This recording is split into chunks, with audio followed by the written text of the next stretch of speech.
اب اس صورت میں باآفت زندگی گزارنے کے ضروری تقاضے بیان فرمائے گئے ہیں۔ چنانچہ صورت کے شروع ہی میں زنا کی شرعی سزا بیان فرمائی گئی ہے، اور ساتھ ہی میں یہ بتایا گیا ہے کہ جس طرح زنا انتہائی گھناؤنا جرم ہے، اسی طرح کسی بے گناہ پر شرعی ثبوت کے بغیر زنا کا الزام لگانا بھی نہ صرف سخت گناہ ہے بلکہ اس پر بھی سخت قانونی سزا مقرر فرمائی گئی ہے۔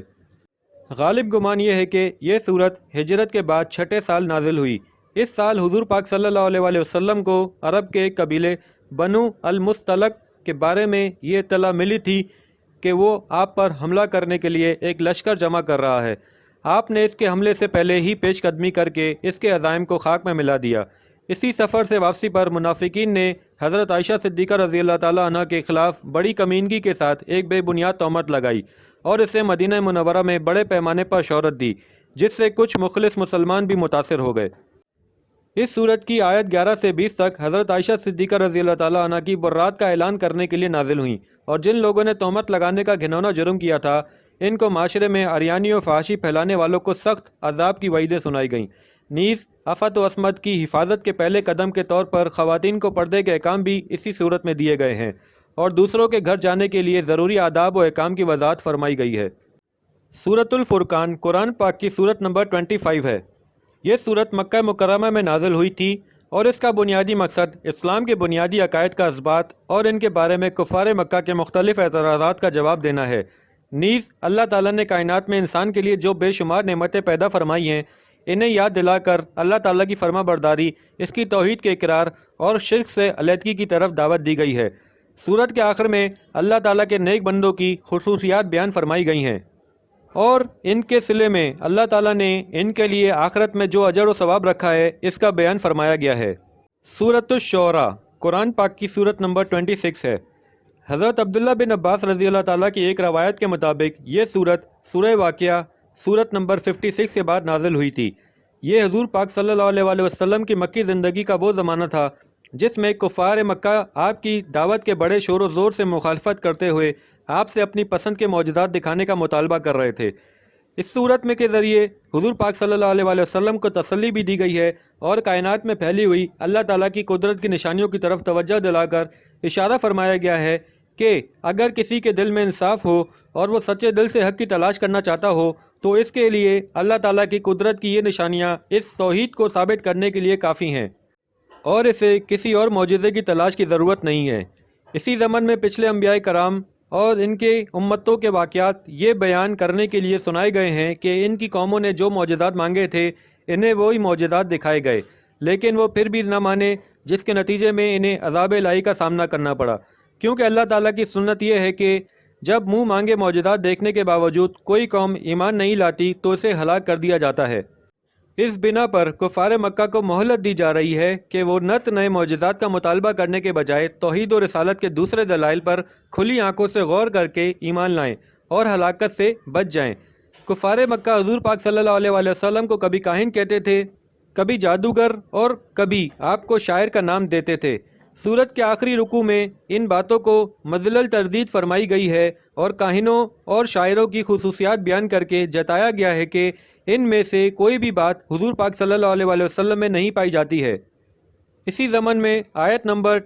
224 سے 227 تک شعراء کی خصوصیات بیان کی گئی ہیں، اسی وجہ سے سورت کا نام شعراء رکھا گیا ہے۔ سورۃ النمل قرآن پاک کی سورت نمبر 27 ہے۔ حضرت عبداللہ بن عباس رضی اللہ تعالیٰ کی ایک روایت کے مطابق یہ سورت پچھلی سورت یعنی سورہ شعراء کے فوراً بعد نازل ہوئی تھی۔ دوسری مکی صورتوں کی طرح اس کا موضوع بھی اسلام کے بنیادی عقائد کا اثبات اور کفر کے برے نتائج کا بیان ہے۔ حضرت موسیٰ اور حضرت صالح علیہ السلام کے واقعات کی طرف مختصر اشارہ کرتے ہوئے یہ بتایا گیا ہے کہ ان کی قوموں نے اس بنا پر ان کی بات نہیں مانی کہ انہیں اپنی دولت اور اپنے سماجی رتبے پر گھمنڈ تھا۔ اسی طرح کفار مکہ بھی گھمنڈ میں مبتلا ہو کر حضور پاک صلی اللہ علیہ وسلم کی رسالت کا انکار کر رہے تھے۔ دوسری طرف حضرت سلیمان علیہ السلام کو اللہ تعالیٰ نے ہر طرح کی دولت اور بے نظیر بادشاہت سے نوازا تھا، لیکن یہ دولت اور بادشاہت ان کے لیے اللہ تعالیٰ کے احکامات پر عمل کرنے سے مانع نہیں ہوئی۔ اسی طرح سبا کی ملکہ بلقیس بھی بہت دولت مند تھی، لیکن حق واضح ہونے کے بعد اس نے اس کو فوراً قبول کر لیا۔ اس سیاق میں حضرت سلیمان علیہ السلام اور سبا کی ملکہ کا واقعہ اس صورت میں تفصیل کے ساتھ بیان کیا گیا ہے، اور اس کے بعد کائنات میں پھیلی ہوئی قدرت خدا بندی کی نشانیوں کو بڑے مؤثر انداز میں ذکر فرمایا گیا ہے، جس سے اللہ تعالیٰ کی وحدانیت ثابت ہوتی ہے۔ نمل کے معنی عربی میں چونٹی کے ہوتے ہیں، اور چونکہ اس سورت کی آیت نمبر 18 میں حضرت سلیمان علیہ السلام کا یہ واقعہ بیان کیا گیا ہے کہ وہ چونٹیوں کی وادی کے پاس سے گزرے تھے، اس لیے اس سورت کا نام سورہ نمل رکھا گیا ہے۔ سورۃ القصص قرآن پاک کی سورت نمبر 28 ہے۔ حضرت عبداللہ بن عباس رضی اللہ تعالیٰ کی ایک روایت میں ہے کہ یہ سورت النمل یعنی سورت نمبر 27 کے بعد نازل ہوئی تھی، اور مختلف روایات سے معلوم ہوتا ہے کہ یہ آخری سورت ہے جو مکہ مکرمہ میں ہجرت سے پہلے نازل ہوئی، کیونکہ اس کی آیت نمبر 85 اس وقت نازل ہوئی تھی جب حضور پاک صلی اللہ علیہ وسلم کی غرض سے مدینہ منورہ کے لیے روانہ ہو چکے تھے۔ سورت کا مرکزی موضوع حضور پاک صلی اللہ علیہ وسلم کی رسالت اور آپ کی دعوت کی سچائی کو ثابت کرنا ہے۔ سورت کی پہلی 43 آیتوں میں حضرت موسیٰ علیہ السلام کی ابتدائی زندگی کی وہ تفصیلات بیان فرمائی گئی ہیں جو کسی اور صورت میں بیان نہیں ہوئیں۔ اس واقعے کو تفصیل کے ساتھ بیان فرمانے کے بعد آیت 44 سے 47 میں اللہ تعالیٰ نے ارشاد فرمایا ہے کہ حضور پاک صلی اللہ علیہ وسلم کے پاس ان واقعات کو اتنی تفصیل سے معلوم کرنے کا کوئی ذریعہ نہیں تھا۔ اس کے باوجود جب آپ یہ واقعات بیان فرما رہے ہیں تو اس سے یہ بات بالکل واضح ہو جاتی ہے کہ آپ پر اللہ تعالیٰ کی طرف سے وحی آتی ہے۔ کفار مکہ کی طرف سے آپ کی نبوت اور رسالت پر جو اعتراضات کیے جاتے تھے، ان کا شافع جواب بھی اسی صورت میں دیا گیا ہے، اور آپ کو تسلی دی گئی ہے کہ جو لوگ ضد پر اڑے ہوئے ہیں ان کے طرز عمل کی کوئی ذمہ داری آپ پر عائد نہیں ہوتی۔ پھر کفار مکہ جن جھوٹے خداؤں پر ایمان رکھتے تھے ان کی تردید کی گئی ہے۔ قریش کے بڑے بڑے سردار اپنی دولت پر غرور کی وجہ سے بھی آپ کی دعوت کو قبول کرنے سے انکار کرتے تھے۔ ان کی عبرت کے لیے آیات 76 سے 82 میں قارون کا واقعہ بیان کیا گیا ہے، جو حضرت موسیٰ علیہ السلام کے زمانے میں سب سے زیادہ دولت مند شخص تھا، لیکن اس کی دولت اسے تباہی سے نہ بچا سکی، جو غرور اور ضد کے نتیجے میں اس پر آ کر رہی۔ سورت کے آخر میں حضور پاک صلی اللہ علیہ وسلم سے وعدہ کیا گیا ہے کہ اگرچہ اس وقت آپ بے سر و سامانی کی حالت میں مکہ مکرمہ چھوڑنے پر مجبور ہو رہے ہیں، لیکن اللہ تعالیٰ آپ کو فاتح کی حیثیت سے دوبارہ مکہ مکرمہ واپس آنے کا موقع عنایت فرمائے گا۔ یہ سورت مکی ہے اور اس میں 88 آیتیں 9 رکوع ہیں۔ سورت العنکبوت قرآن پاک کی 29 سورت نمبر ہے۔ یہ سورت مکہ مکرمہ کے اس دور میں نازل ہوئی تھی جب مسلمانوں کو ان کے دشمنوں کے ہاتھوں طرح طرح کی تکلیفیں اٹھانی پڑ رہی تھیں۔ بعض مسلمان ان تکلیفوں کی شدت سے بعض اوقات پریشان ہوتے تھے اور ان کی ہمت ٹوٹنے لگتی تھی۔ اس صورت میں اللہ تعالیٰ نے ایسے مسلمانوں کو بڑی قیمتی ہدایات عطا فرمائی ہیں۔ اول تو سورت کے بالکل شروع میں ہی فرمایا گیا ہے کہ اللہ تعالیٰ نے مومنوں کے لیے جو جنت تیار فرمائی ہے وہ اتنی سستی نہیں کہ کسی تکلیف کے بغیر حاصل ہو جائے۔ ایمان لانے کے بعد انسان کو مختلف آزمائشوں سے گزرنا ہی پڑتا ہے۔ دوسری یہ تسلی بھی دی گئی ہے کہ یہ ساری تکلیفیں عارضی نوعیت کی ہیں، اور آخر کار ایک وقت آنے والا ہے جب ظالموں کو ظلم کرنے کی طاقت نہیں رہے گی اور غلبہ اسلام اور مسلمانوں ہی کو حاصل ہوگا۔ اسی پس منظر میں اللہ تعالیٰ نے اس صورت میں پچھلے انبیاء کرام کے واقعات سنائے ہیں، جن میں سے ہر واقعے میں یہی ہوا ہے کہ شروع میں ایمان لانے والوں کو مشکلات کا سامنا کرنا پڑا، لیکن آخر کار اللہ تعالیٰ نے ظالموں کو برباد کیا اور مظلوم مومنوں کو فتح عطا فرمائی۔ مکی زندگی کے اسی زمانے میں کئی واقعات ایسے پیش آئے ہیں کہ اولاد مسلمان ہو گئی اور والدین کفر پر بضد رہے اور اپنی اولاد کو واپس کفر اختیار کرنے پر مجبور کرنے لگے۔ ان کا کہنا تھا کہ والدین ہونے کی وجہ سے ان کی اولاد کو دین و مذہب کے معاملے میں بھی ان کی فرما برداری کرنی چاہیے۔ اس صورت کی آیت نمبر 8 میں اللہ تعالیٰ نے اس سلسلے میں یہ معتدل اور برحق اصول بیان فرمایا کہ والدین کے ساتھ اچھا برتاؤ انسان کا فرض ہے، لیکن اگر وہ کفر یا اللہ تعالیٰ کی نافرمانی کا حکم دیں تو ان کی اطاعت جائز نہیں ہے۔ جن مسلمانوں کے لیے مکہ مکرمہ کے کافروں کا ظلم و ستم ناقابل برداشت ہو رہا تھا، ان کو اس صورت میں نہ صرف اجازت بلکہ ترغیب دی گئی ہے کہ وہ مکہ مکرمہ سے ہجرت کر کے کسی ایسی جگہ چلے جائیں جہاں وہ اطمینان کے ساتھ ساتھ اپنے دین پر عمل کر سکیں۔ بعض کافر لوگ مسلمانوں پر زور دیتے تھے کہ دین اسلام کو چھوڑ دو، اور اگر اس کے نتیجے میں تم پر اللہ تعالیٰ کی طرف سے کوئی سزا آئی تو تمہاری طرف سے ہم اسے بھگت لیں گے۔